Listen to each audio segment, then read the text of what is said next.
यो हात छिनाल्दाखेरि यो हात काट्दाखेरि मैले भने मलाई नमार्नुस् भन्ने मेरो लामो स्वर आयो। त्यसपछि Narjit Basnet, a friend of Jivan's, a teacher and yet another victim of the conflict. Teachers like Basnet are often the only government employees in remote rural areas and as such are viewed with a great deal of suspicion by the Maoists. Good afternoon, sit down. Thank you.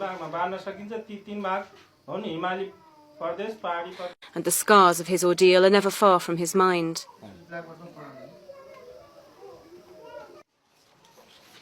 एक्कासी अगाडिबाट दुई चार जना अगाडिबाट अरु दुई चार जना ढेगारीबाट तलमाथिबाट आएर मलाई यहाँ समाएर यस्तै माथि अलि माथिबाट तल खोलामा फ्याके। अनि त्यसपछि म फ्याक्दाखेरि म यतामुखी परे, त्यसपछि यहाँ काटे। अनि त्यति बेला म बेहोस भएर तिनीहरूले छपाछप काटे।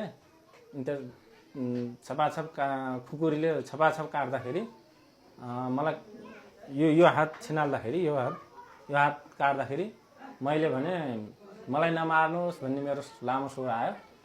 त्यसपछि यहाँ काटे, अनि यहाँ माथि टाउकोमा काटे, गाला काटे, अनि त्यो पिरौला काटे, यो हात पनि काटे। अनि म बेहोस थिएँ।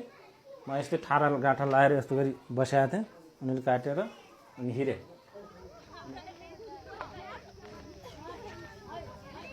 These school children are in danger too.